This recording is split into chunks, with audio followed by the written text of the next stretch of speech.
Que está en Ezequiel capítulo 33 y hoy vamos a desnudar el corazón de Dios. Vamos a conocer el corazón de Dios. Vamos a ver lo que hay dentro del corazón de Dios. Aleluya. Hoy vamos a conocer realmente lo que existe ahí en el corazón de Dios. Cuando muchos lo tienen como un Dios irritado, un Dios vengativo, un Dios sin misericordia. ¿Realmente será así? Mire lo que dice la palabra del Señor. Y el capítulo 33 de Ezequiel tiene un paralelo o es lo mismo. Es el mismo mensaje que el capítulo 18 de Ezequiel.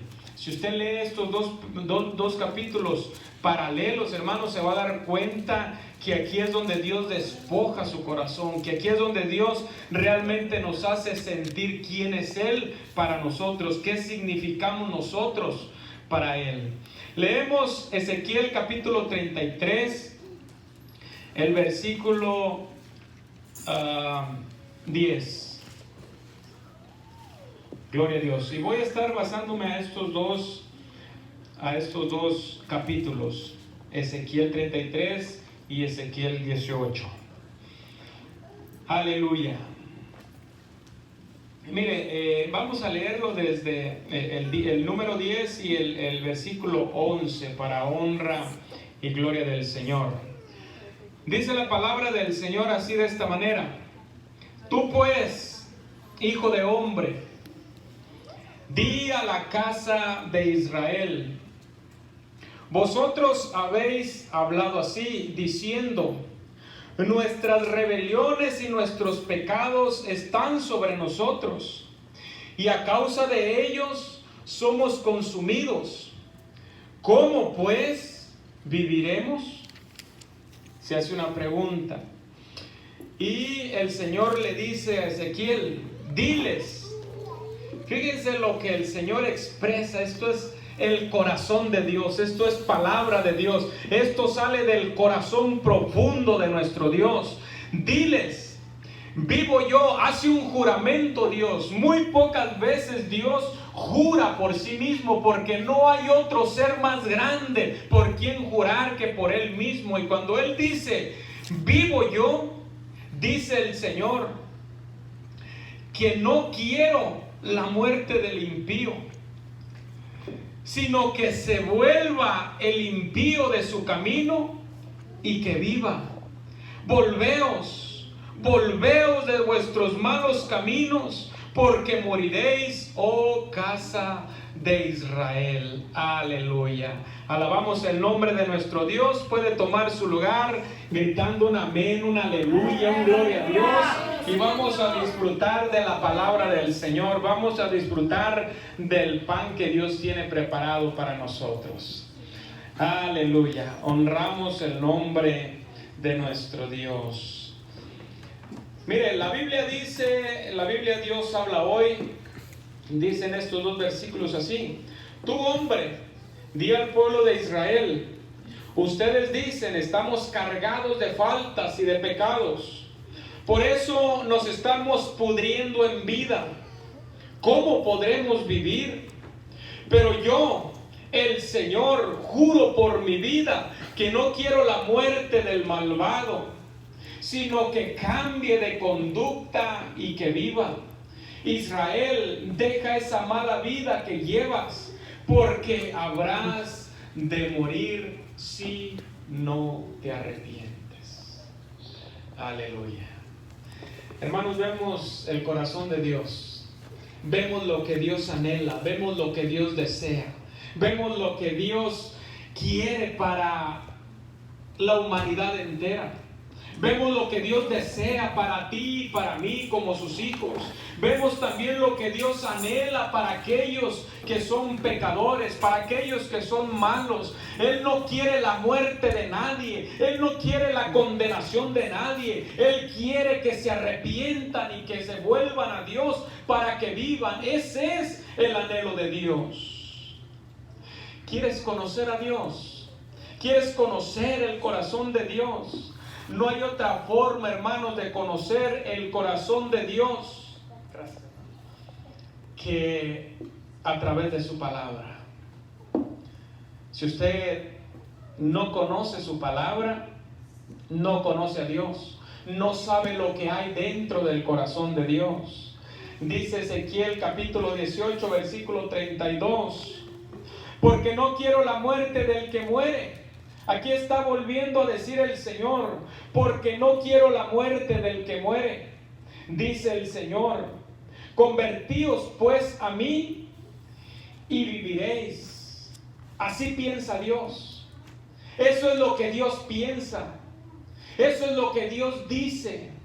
Pero la humanidad, hermanos, le ha puesto otros pensamientos a Dios sin conocerlo realmente, sin conocer el interior de Dios, sin conocer el corazón de Dios. ¿Por qué? Porque tal vez estamos dolidos. Muchos piensan que a Dios no le importan los problemas que estamos atravesando.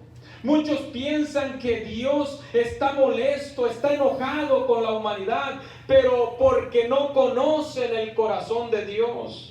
A Dios solamente se le conoce a través de su palabra. No de lo que usted piensa o de lo que yo pienso que es Dios. No.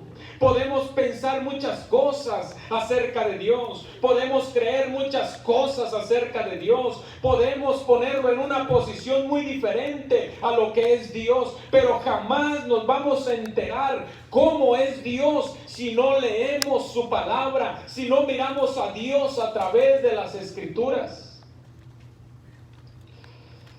Hermanos, capítulo 18 de Ezequiel es uno de los versículos que nos muestran que Dios no quiere la muerte del que muere. No quiere la muerte del impío, del pecador. No. ¿Cuánta gente, hermanos, está ofendida?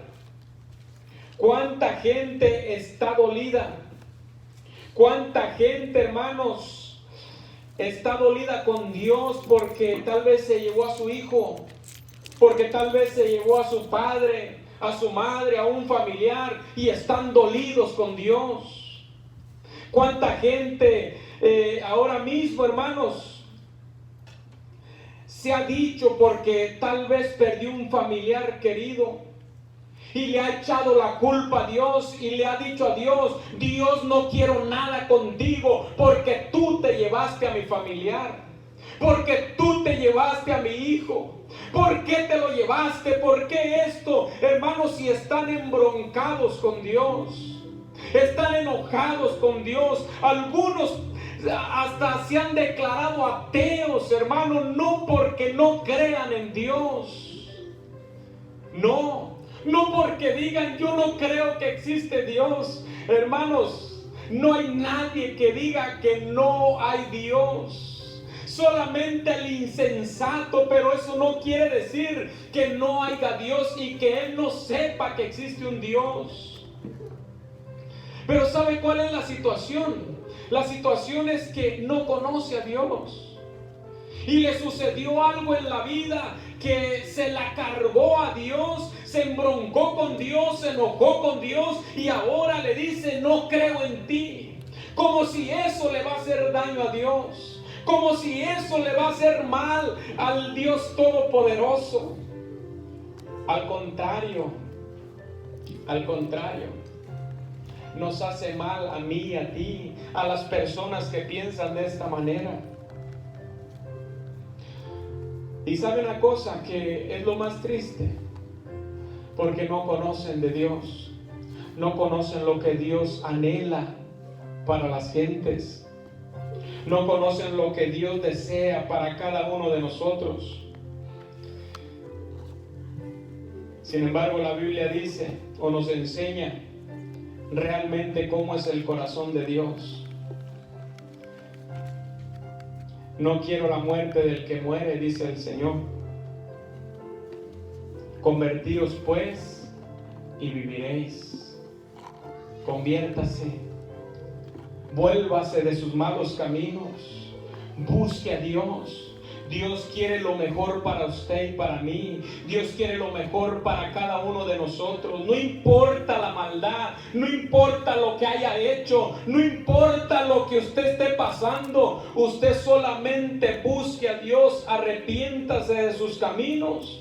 Arrepiéntase de sus maldades, entonces hallará misericordia en Dios. Pero no es Dios el que quiere enviarlo a un tormento eterno. No es Dios el que lo quiere mandar allá, no. Son nuestros caminares, son nuestros propios caminos, son nuestras visiones, nuestros pensamientos los que nos van orillando a ese destino. Miren, hay una escritura que a mí realmente me toca el corazón, porque vemos que Dios, en su infinita bondad y en su gracia tan maravillosa, hermanos, es paciente por amor de ti y de mí, por amor de ti, de aquel que me está mirando, de aquel que va a ver este video, de aquel aún que diga yo no tengo perdón de Dios. Hay una esperanza, hay algo que el Señor está esperando. Dice segunda de Pedro capítulo 3 versículo 3: sabiendo primero esto, que en los postreros días vendrán burladores, andando según sus propias concupiscencias, y diciendo: ¿dónde está la promesa de su advenimiento? Porque desde el día en que los padres durmieron, todas las cosas permanecen así como desde el principio de la creación. Muchos han de decir: ¿y de qué sirve que vayan a la iglesia? Tienen diciendo que Cristo viene, tienen diciendo que Cristo es el Salvador. ¿Qué les ha hecho? ¿Dónde está su advenimiento? ¿Qué quiere decir advenimiento? Advenimiento quiere decir llegada, venida o aparición, especialmente de un acontecimiento importante de una época. Eso es advenimiento, donde el Señor un día va a hacer su llegada a esta tierra, un día se va a aparecer en las nubes, un día va a venir por aquellos que hemos sido fiel delante del Señor. Pero la gente se burla y se mofa en decir: pero ¿por qué no ha venido tu Dios? Tengo escuchando mucho tiempo. ¿Sabe por qué no ha venido? Porque Dios tiene un corazón de amor, porque Dios, dice la Biblia, que Él sigue siendo paciente para darle una oportunidad a aquel que no lo conoce, para darte una oportunidad a ti que tal vez le has fallado, para darme una oportunidad a mí también que tal vez le he fallado a Dios. Ese es el Dios que nosotros conocemos.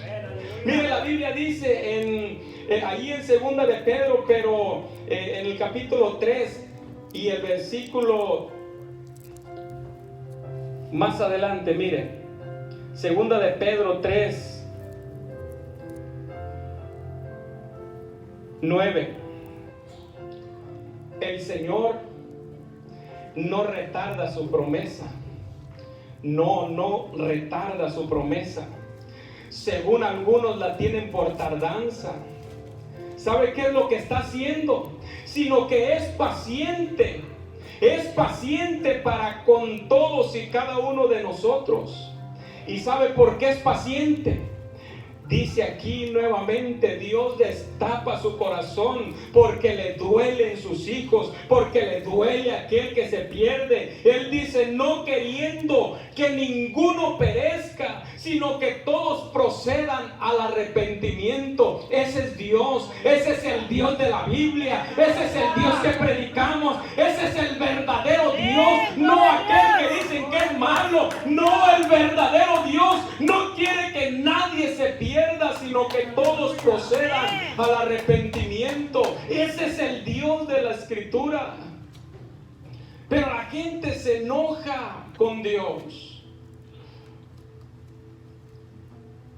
y cree que con enojarse hacia Él y con no venir o con no tener relación con Él, ya está haciéndole un mal a Dios. No, él se está haciendo un mal solo. Él se está haciendo un mal solo. Va a llegar el día donde la oportunidad, donde la paciencia de Dios se termine, donde la paciencia de Dios llegue a su límite y diga: no puedo más, ya he esperado suficiente, ya he sido paciente suficiente. Ahora cada uno va a pagar conforme a sus maldades. Ahora cada uno va a pagar conforme a su actuar. El tiempo se le dio, la misericordia, la puerta de la bondad estaba abierta, mas sin embargo no quisieron, se fueron de mi mano de misericordia. Pero no es culpa de Dios, hermanos. No es culpa de Dios. Este es el verdadero corazón de Dios, no queriendo que ninguno perezca, sino que todos procedan al arrepentimiento.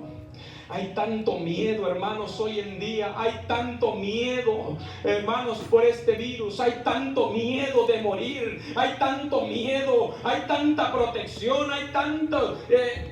exageradamente, hermano. ¿Cuál es el temor de la gente? ¿Cuál es el temor de las personas? Se cuidan de no morir físicamente, pero espiritualmente están muertos. ¿Por qué no correr y buscar al que puede salvar su alma del tormento? ¿Por qué no abarrotar las iglesias? ¿Por qué no llegar ante su presencia y caer rendidos ante Él?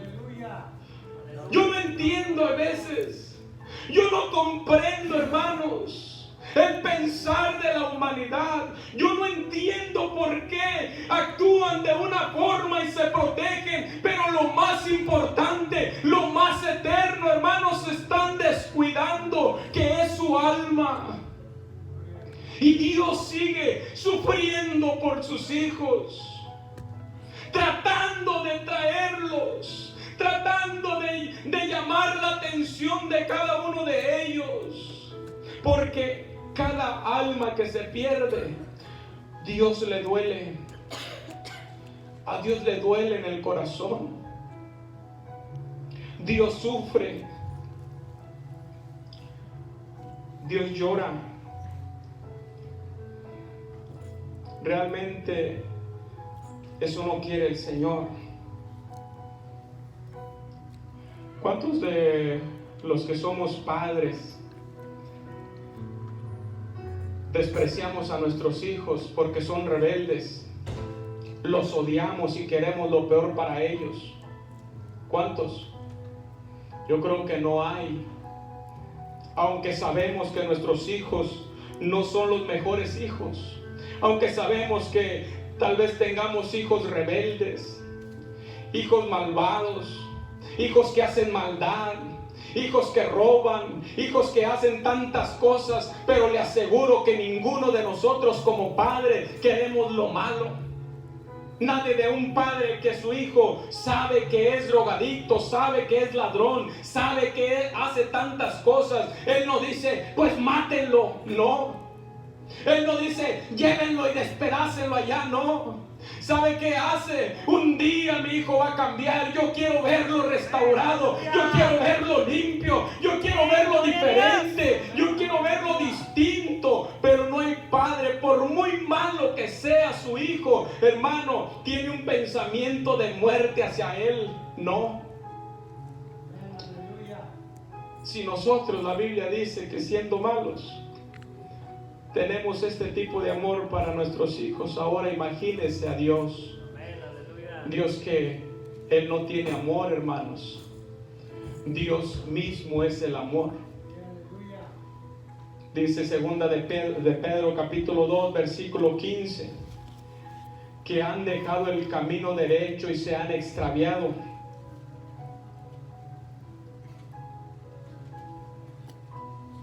Siguiendo el camino de Balaam, hijo de Beor, el cual amó el premio de la maldad.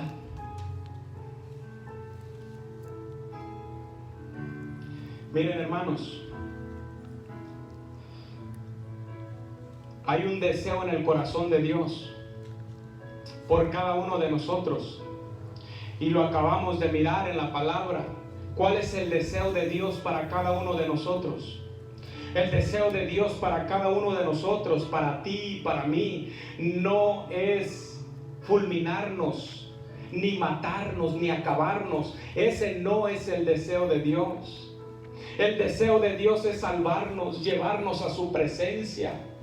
Ese es el deseo que está en el corazón de Dios. Pero ¿sabe qué? Ese es el deseo de Dios, pero hay una diferencia. El deseo de Dios va a lo contrario de tu decisión.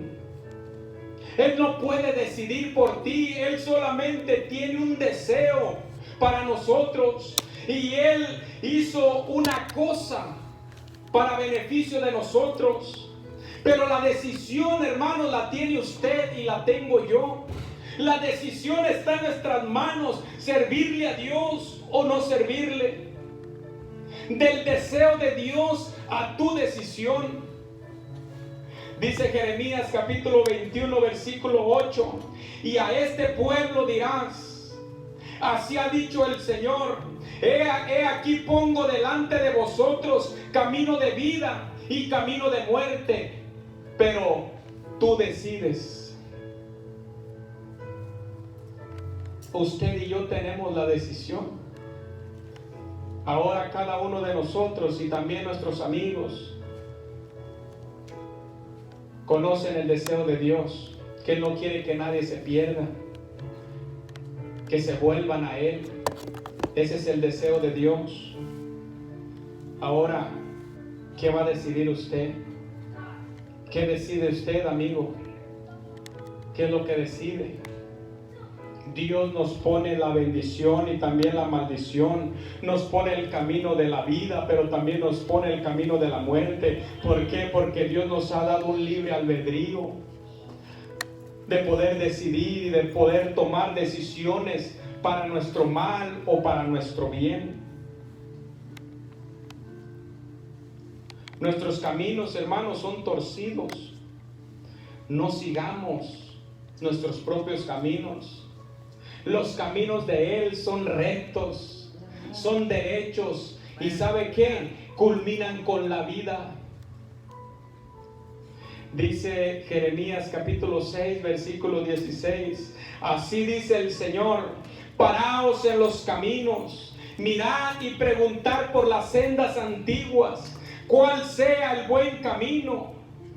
Andad por él y hallaréis descanso para vuestra alma. Pero ¿sabe qué dijeron los antiguos?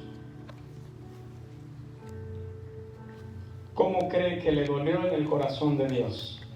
Cuando el Señor, por medio del profeta Jeremías, le manda decir al pueblo: paraos en los caminos y mirar por las sendas antiguas y preguntar cuál es el buen camino, y les van a decir cuál es el buen camino. Entonces caminad por ahí. Pero ¿sabe qué dijo el pueblo de Israel? El pueblo de Israel dijo: no andaremos,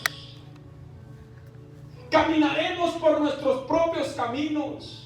Caminaremos por nuestros propios pensamientos. Caminaremos por donde la mente nos lleve, por donde nuestro deseo nos lleve. Hermanos, tarde que temprano, esos caminos van a terminar en muerte. Así es el hombre de cruel. Y Dios sufre. A Dios le duele.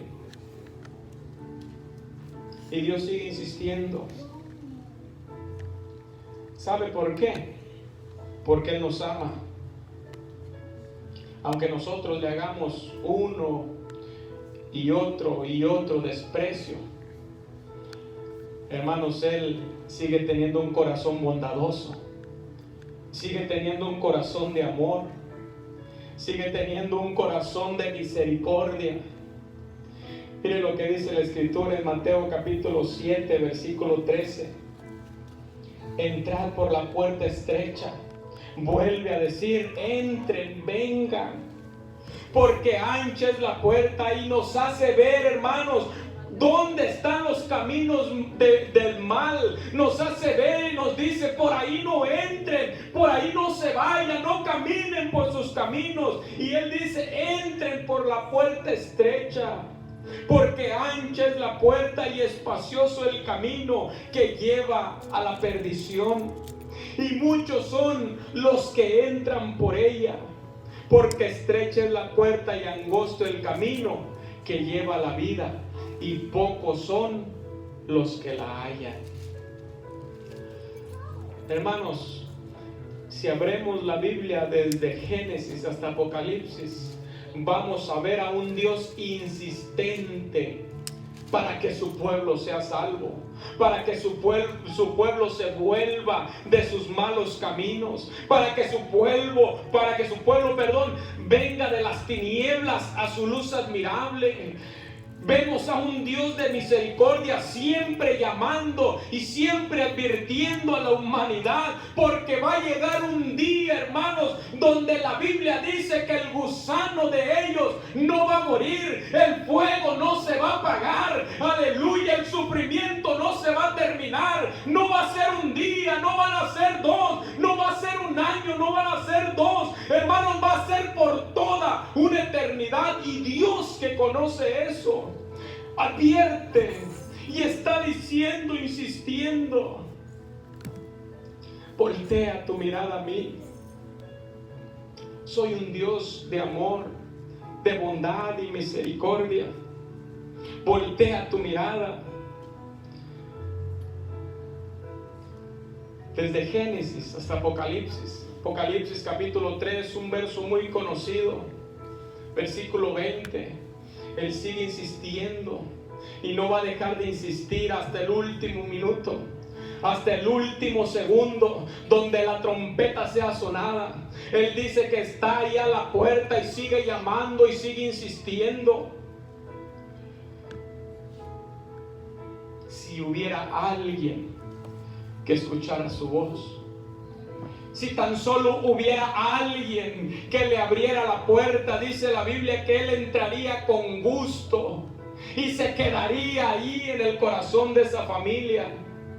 Si tan solo hubiera alguien que volteara su mirada a Dios, todo fuera diferente.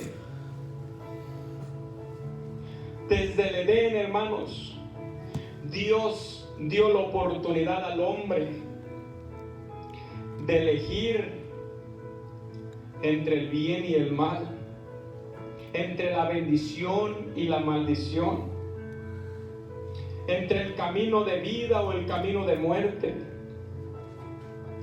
Al hombre le tocaba, hermanos, comer del árbol de la vida o no comer. Él tenía la decisión de hacerlo o no hacerlo. El hombre tenía la decisión de entrar al arca o no entrar al arca. El hombre tenía la decisión de hacer pecado o no hacer pecado, de amar a Dios o de aborrecer a Dios, de servirle a Dios o no servirle. Todo el tiempo, hermanos, Dios ha insistido. Dios está insistiendo. Y aún en el Nuevo Testamento, cuando Jesús viene, Él aconseja a toda la gente que entren por el camino angosto. Desde el Antiguo Testamento, Nuevo Testamento, todo abarca algo, un propósito de Dios. El propósito de Dios es que la humanidad sea salva, que usted y yo no nos perdamos. Que insistamos, hermanos, en cuidar nuestra salvación. El Señor mismo dice que ya si usted es salvo, tiene que cuidar su salvación con temor y con temblor. Que nadie le arrebate la corona, que nadie venga y le robe lo que usted ya ha conseguido de parte de Dios. Los tiempos son malos, pero Dios sigue insistiendo. Los tiempos son difíciles, pero Dios no se ha cansado. Tal vez la iglesia se cansó, Tal vez nosotros humanamente estamos agotados. Tal vez ya con tantas noticias ya no hayamos ni qué pensar, ni qué creer, si realmente lo que estamos viviendo es verdadero o solamente ya es por costumbre hacerlo. Ya es por costumbre venir al templo. Ya ni siquiera tal vez estamos convencidos a quién le estamos sirviendo, quién es Dios. Si un día va a venir. Hay muchos cristianos que ya no predican de la venida del Señor, que ya ni siquiera creen que el Señor viene. Pero Dios no retarda su promesa como algunos la tienen por tardanza, sino que es paciente. A su tiempo el Señor va a tocar la trompeta y va a descender por ti y por mí, si nos encuentra fieles, si nos encuentra en fuego, si nos encuentra fervientes sirviéndole a Él. Dios quiere salvar a todos, hermano. Él no hace acepción de personas. Dios no quiere salvar solamente a algunos, no. Dios quiere salvar a todos, aún al peor de los hombres, aún a la peor de las mujeres, aún al peor de los hombres que camine sobre esta tierra. Dios pagó un precio también por él. Dios quiere salvar a toda la humanidad. Dice 1 Timoteo capítulo 2 versículo 3.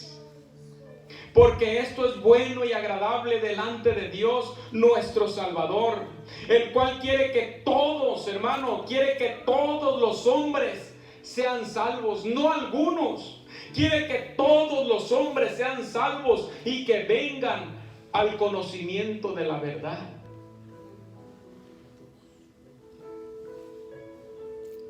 Se está cumpliendo lo que la palabra de Dios dice, que en los postreros días el amor de muchos se enfriará. Que en los postreros días, cuando Cristo esté por venir por su iglesia, la apostasía iba a estar a su máximo esplendor. ¿Sabe qué es apostasía? ¿Sabe qué es apostatar? ¿Sabe cómo se manifiesta la apostasía? Cuando alguien que ha creído simplemente se vuelve atrás, simplemente le da la espalda a Dios. Cuando antes cantaba para Dios, hoy está en otro lugar cantándole al mundo. Cuando alguien predicaba para el Señor, hoy se reúne pero con sus amigos a tomar. Cuando antes venía y se quebrantaba en la presencia de Dios, hoy anda en maldad y en pecado. Eso es apostatar de la fe. Eso es volverle la espalda a Dios. Eso es volverse atrás. Hermanos, dice la Biblia que hay de aquel que un día lo conoció y se volvió atrás. Más le hubiese valido colgarse una piedra de molino en el cuello y aventarse a lo profundo de la mar, porque va a ser terrible el castigo para este tipo de gentes. Pero aún así, hermanos, Dios tiene misericordia. No hay nadie que venga quebrantado delante del Señor que Dios lo rechace, que Dios lo corra. No, dice la palabra del Señor que Él no desprecia un corazón contrito y humillado. Él no desprecia a aquel que viene quebrantado. Él no desprecia a aquel que le dice: Señor, yo reconozco mi maldad. Señor, yo reconozco mi pecado. Señor, yo reconozco mi culpa, pero estoy aquí pidiéndote misericordia, pidiéndote perdón. Déjeme decirle que el alma del Señor, el corazón del Señor se alegra. ¿Y sabe qué hace? En lugar de rechazarlo, viene y lo abraza. Viene y lo ama.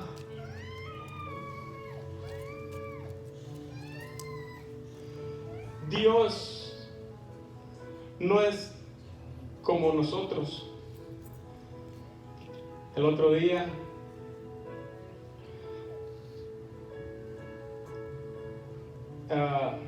estaba Isaí con mi teléfono.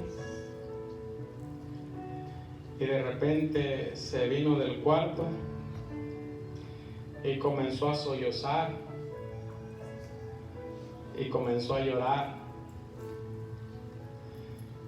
Y me dijo: pa, yo no quería hacerlo, pero fue un accidente. Ya cuando yo lo vi así, hermanos, no tan solo se quebrantó él, sino yo también. Ya con el hecho de que él venía quebrantado, reconociendo y ya pidiéndome perdón, porque dice que compró un juego, no quería apretarlo, quería solamente ver el juego, pero le apretó y lo compró. $5. Y venía con un sentir, hermanos, llorando y sollozando. Y ¿qué cree que le dije? Lo golpeé, lo regañé. No. Ya cuando lo vi llorando y se me acercó, lo abracé y le dije: ¿sabes qué? No te preocupes. Así es Dios. No importa lo que el hombre haga, hermanos. Cuando el hombre realmente viene arrepentido y se postra y le pide perdón a Dios dentro de su corazón, le quiebra el corazón a Dios y Dios no resiste. Y Dios lo abraza y lo perdona y lo restaura, porque ese es Dios. Dice Tito capítulo 2 versículo 11: la gracia de Dios se ha manifestado para salvación a toda la humanidad. La gracia de Dios se ha manifestado, hermanos. Dios no es el culpable de que la persona se pierda. Dios no es el culpable de que la persona vaya a un lugar de tormento. Dice Isaías 53:6: todos nosotros nos descarriamos como ovejas. No es Dios el culpable. Quiero decirle a la gente que piensa eso, que es Dios el culpable de las cosas malas que nos suceden. Déjeme decirle que no es Dios. Somos nosotros mismos, porque dice Isaías que nos descarriamos como ovejas. Cada cual se apartó por su camino, mas Jehová, mas el Señor cargó nuestras culpas, cargó nuestros pecados de cada uno de nosotros, sin importar cuáles sean. Ese es el Dios que tenemos, un Dios de amor y de misericordia. Pero ¿por qué la gente no entiende esto? Dice Romanos 5:6: porque Cristo, cuando aún éramos débiles, a su tiempo murió por los impíos. Ciertamente apenas morirá alguno por un justo, con todo pudiera ser que alguno osara morir por el bueno. Mas Dios muestra su amor para con nosotros, en que siendo aún pecadores, Cristo murió por nosotros. Aún que le dieron la espalda, aún los que le dimos la espalda a Dios, aún aquellos que lo rechazábamos una y otra vez. ¿Cuántas veces no te entregaron un tratado? ¿Cuántas veces no fueron a tocar tu puerta? ¿Cuántas veces no te invitaron al templo y nosotros les dimos la espalda? ¿Cuántas veces nos burlábamos de aquellos que caminaban llevando la palabra? ¿Cuántas veces nos burlábamos y nos mofábamos? Pobres, ¿qué están haciendo? Tontos, no gozan la vida. ¿Sabe una cosa? Es que no conocíamos la bondad de Dios hasta aquel día donde tuvimos el encuentro con el que todo lo puede, con el Dios poderoso, y nos dimos cuenta que la única razón que Dios tiene para con su pueblo es que seamos salvos. Y no importan las edades. Y aún así, hermanos, todavía alguien se puede atrever a decir que Dios no nos ama. Aún conociendo todo lo que Dios ha hecho, está haciendo y va a hacer, aún hay gente que se atreve a decir que Dios no nos ama. Si alguien conoce el sufrimiento de amor, ese es Dios, hermanos. Si alguien sabe lo que es sufrir por amor, ese es Dios. Si alguien sabe y le duele, hermanos, cuando un hijo le da la espalda, es Dios. A Él le duele cuando alguien de sus hijos se pierde. Quiero culminar con esto, hermanos.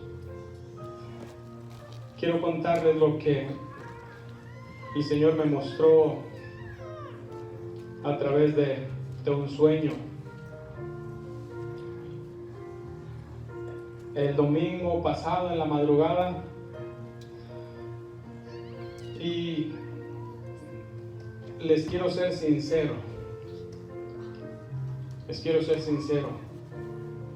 Y quiero abrir mi corazón para que ustedes vean que yo no soy mejor que ustedes. Yo no soy más santo que ustedes. Yo no soy más perfecto que ustedes. Yo soy imperfecto.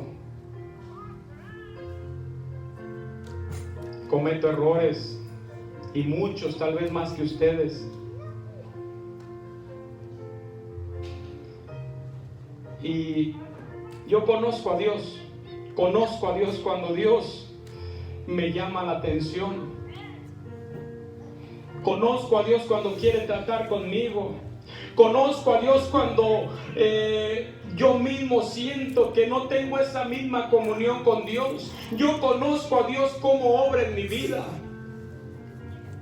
Y esa mañana, hermanos, eran las 4:58. Yo hasta lo escribí todo. Yo tengo una carta, pero no se las voy a leer, solamente les voy a contar lo que más o menos recuerdo, pero yo la tengo escrita tal y como lo viví en el sueño. Miren, después de una jornada de trabajo, este es el sueño.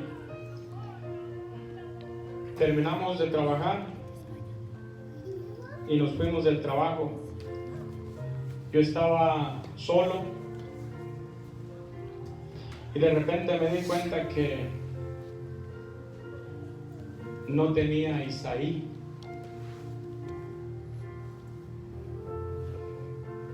David estaba en casa, pero me acordé que Isaí andaba conmigo y ya no estaba. Eran como las 5:30 que salí. Al principio no me preocupé. Lo busqué normalmente, no preocupado, no angustiado. Lo busqué, anduve buscándolo en algunos lugares y no lo encontré. Y después recordé y dije, tal vez está en la casa. Voy a ir a la casa.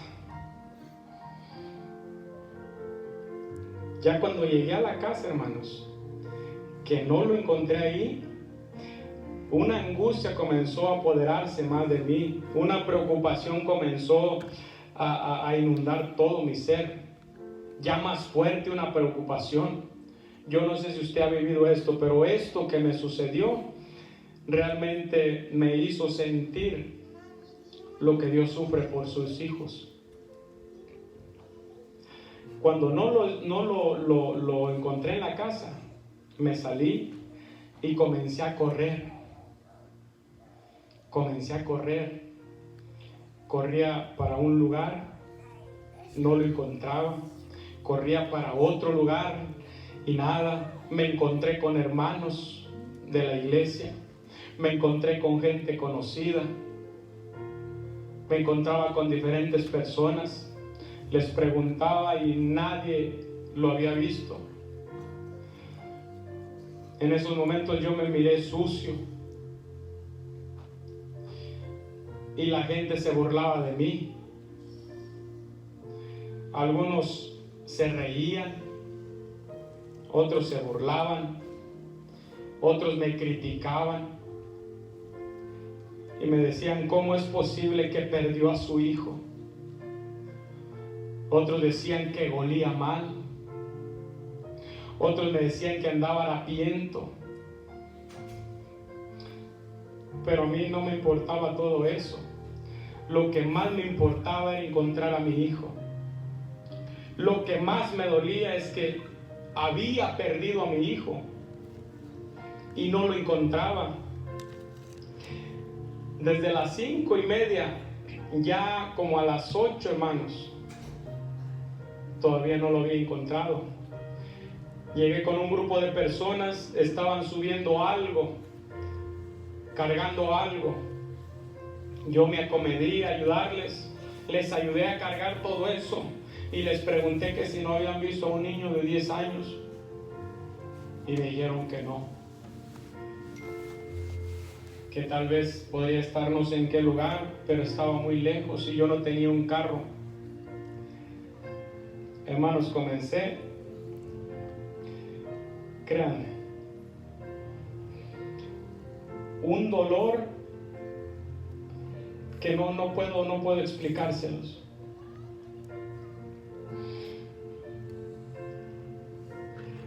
Yo sentía morirme. Había perdido a mi hijo y no había forma de recuperarlo. Esta sensación que yo sentí, este dolor que yo tenía, me estaba matando, hermanos. Era un dolor en todo mi ser. Y de repente, en medio de ese dolor, en medio de eso que yo sentía, yo pude sentir una voz en medio de todo eso. Y me dijo: ¿ya buscaste ahí en el trabajo? ¿Ya buscaste en tu trabajo? Cuando escuché esta voz, hermanos, yo corrí hacia allá. Y cuando iba corriendo, pude ver una silueta. Una silueta con una figura de mi hijo, de Isaí. Esa silueta me llevó directamente a un closet, donde en ese closet él no podía abrir por dentro, solamente yo podía abrir de afuera hacia adentro. Cuando llegué al closet, hermanos, abrí la puerta y ahí estaba él. Fue un gozo tremendo, lo abrazaba, lo besaba, le hacía cariños.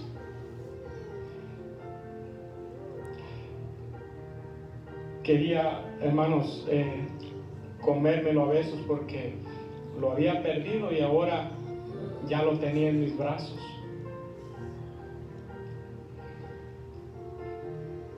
Y cuando lo tenía en mis brazos, esto fue lo que el Señor me dijo: eso no era para mi hijo, eso era para mí. Eso era para mí. El Señor me dijo: esa angustia que tú tuviste por tu hijo, esa angustia es la que yo estoy teniendo por ti, porque ya no oras como orabas.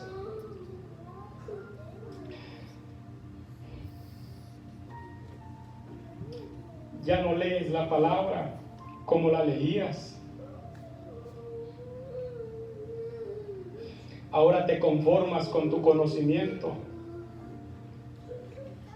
Ya no ayunas como ayunabas. Hoy crees que medios días es suficiente.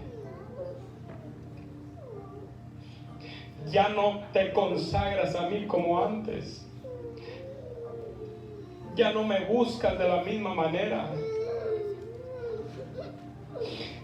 Ya no tenemos esa intimidad. Y siento que te estoy perdiendo. Eso era para mí, hermanos. Para mí. Pero Dios me hizo sentir el dolor de lo que Él siente, hermanos, cuando nosotros nos alejamos. Cuando no nos acercamos a Él. Cuando cada vez nos está mirando más distante. Cuando cada vez nos estamos alejando más de su presencia. Cuando ya no tenemos esa intimidad con Dios. Y en ese momento desperté, hermanos. Cuando desperté, no aguanté y no sé si me sintieron mis hijos. Corrí al cuarto de ellos. Me postré ahí en su cuarto y comencé a clamar por ellos. Comencé a clamar, a pedirle a Dios que tenga de ellos misericordia, que no se pierda ni uno de sus cabellos. Comencé a llorarle a Dios y a suplicar por sus vidas. Me fui a la entrada del cuarto de Adriana, me postré y oré por ella. Me salí a la sala, me postré y oré por toda la familia, para que Dios tenga misericordia y que nos perdone. Entré a mi cuarto, hermanos, y oré por mi matrimonio. Clamé por mi vida espiritual. Clamé por la iglesia.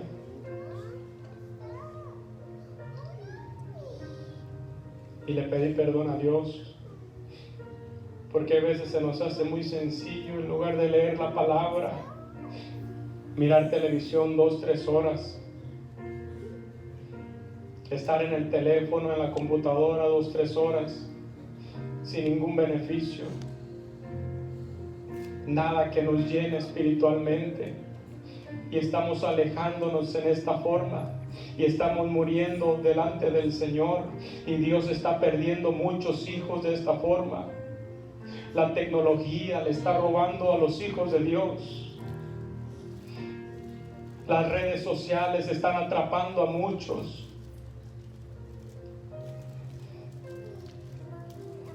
Todo lo que se está viviendo hoy en día están alejando de Dios a sus hijos. Hay muchos funerales espirituales hoy en día. Muchos funerales espirituales donde la gente muere cada día porque se aleja de Dios, porque no quiere nada con Dios, y se ven reflejados en estos lugares. Se ven reflejados en las vidas de cada uno de nosotros. Se ven reflejados en nuestras familias, cómo se están quebrantando y se están destruyendo cada vez más. Se están reflejando en el amor que se está enfriando de parte de los hijos a los padres y de los padres a los hijos. En la misma sociedad que la iglesia, hermanos, se está resfriando y está muriendo lentamente. ¿Por qué? Porque le hemos dado la espalda a Dios. Y Dios, en su amor infinito, sufre por cada uno de nosotros. Yo puedo entender, hermanos, el dolor de Dios en la forma que me hizo sentir al perder a uno de mis hijos.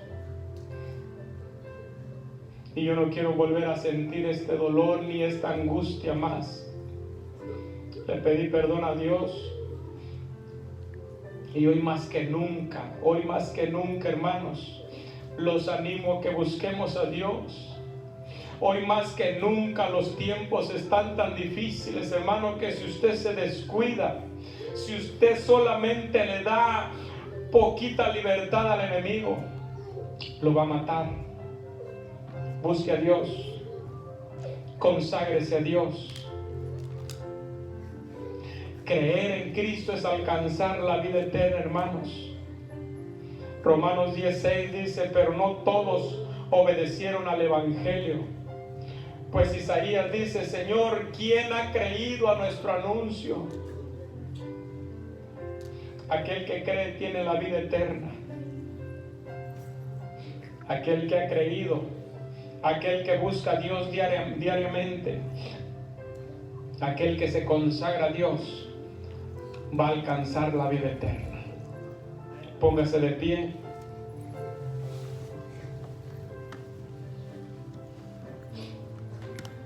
Quiero terminar con esta escritura. Mateo capítulo 7, versículo 26, dice la palabra del Señor: pero a cualquiera que me oye estas palabras, pero no las practica, dice el Señor, le compararé a un hombre insensato que edificó su casa sobre la arena. Descendió la lluvia, vinieron ríos, soplaron vientos y dieron con ímpetu contra aquella casa, y cayó, y fue grande su ruina.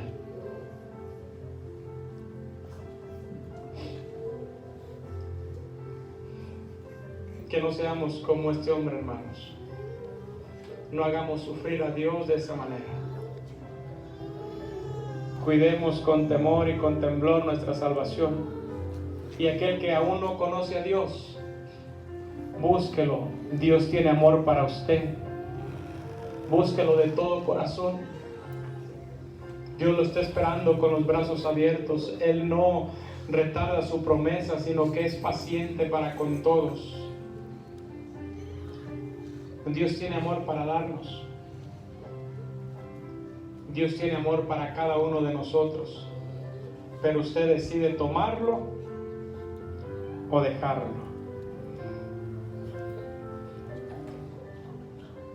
Los dos versículos que leímos, Ezequiel 18:32 y Ezequiel 33:11. Porque yo no quiero la muerte del que muere, dice el Señor. Convertíos pues a mí y viviréis.